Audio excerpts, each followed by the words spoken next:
Is this a good day for Vince McMahon and the WWE, or is it a great day? Is it a tough day as well? This company's been in your family for 70 years. Is it a tough day? No, it's a great day. You know, things have to evolve. Family, business, it all has to evolve for all the right reasons. And this is the right business decision. Thus far, it's the right family decision. What I thought was interesting, Ari, is that Vince is going to be the executive chairman of the new company. Right. That implies that he is going to have a say. Well, I would have said the following. I would have body slammed him if he thought he was going to leave. Because as I said to you before, here's a man who has seen around the corners at every beat over the last 40 years of this business and has a vision for where this business, way before a lot of people see it. Him now being able to utilize what we have built in our flywheel, I'm the luckiest guy in the world.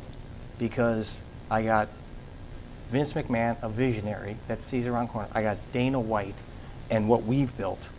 That's pretty unstoppable. So you wanted him to stay? Oh my God, yes. Oh my God. Did he have to convince you to stay? Not that much. Would you have been content? I love what I do. I've loved building WWE all my life. It's my passion. And to have an opportunity to have it grow like this in an exponential standpoint is like, can't be better than that. It's an interesting plot twist because not a lot of people saw this coming. In fact, your own CEO, Nick Khan, told our David Faber just back in February, quote, Vince has declared to the board, to me, to other upper management, he is 100% open to a transaction where he's not included in the company moving forward. Sure. You were ready to walk away? Absolutely. I wasn't going to let him. And let me see, we have a relationship for 23 years. There's a trust, there's a friendship. When you're going into business and going forward, I think that's important. I'm glad he chose us because it was a very competitive situation.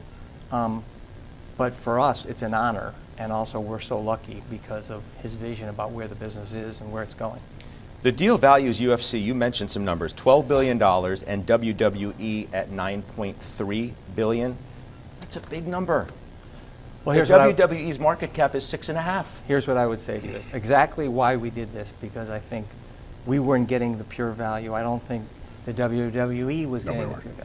Combined, it's rarefied air, the two of us. And I think the analysts will be able to do it. It's good for the shareholders of WWE and for the shareholders of Endeavor. And then when you look back, I don't believe that the Endeavor shareholders were getting pure play for the rest of the assets that we had. And I think for the first time, you now have the ability to do that in both situations. And that's a win-win, which is what Vince and I have always talked about. When I throw those kind of numbers out to you, I mean, the word on the street was that you wanted $9 billion. This values the WWE at 9.3. Right. So despite everything that's happened, I'm a visionary. Well, you hit the number. No. Yes. Before I let you go, I want to ask you specifically about how you think about your legacy, given where you took this company, what's happened in the last year, the regrets you may have as a result of all that, and how you think your legacy will and your story will be told. Well, let me just say that I've made mistakes, obviously, both personally and professionally through my 50-year career. I've owned up to every single one of them and then moved on. I'm not sure, the legacy stuff, I'm not going to write it. So I don't know. I want to say it's someone who had an extraordinary amount of fun, great passion for what they did, and wound up doing the biggest deal he's ever done in his life. You say you're not going to write your legacy, but you did make that deal that you get a multi-million-dollar payout if the company gets sold, and you control your IP. So in a sense, you are going to write your legacy. Yeah, how about that? I just did. You wrote it for me. What about that deal? People thought that was rather peculiar. Which deal? About getting the payout if the company gets sold, and then also owning the rights to your intellectual property so that you can tell your story if you want to. It is what it is. But let me just say my opinion, because we talked about this. I think that's fair. It is his legacy. He's the one, we're coming together. He's the one that should control his legacy. It shouldn't be controlled by somebody else. And that's actually fair. A legacy, he's built 50 years. It shouldn't be held by anybody else. It should be held by him. That's the right thing to do. When do we get a name for the new company?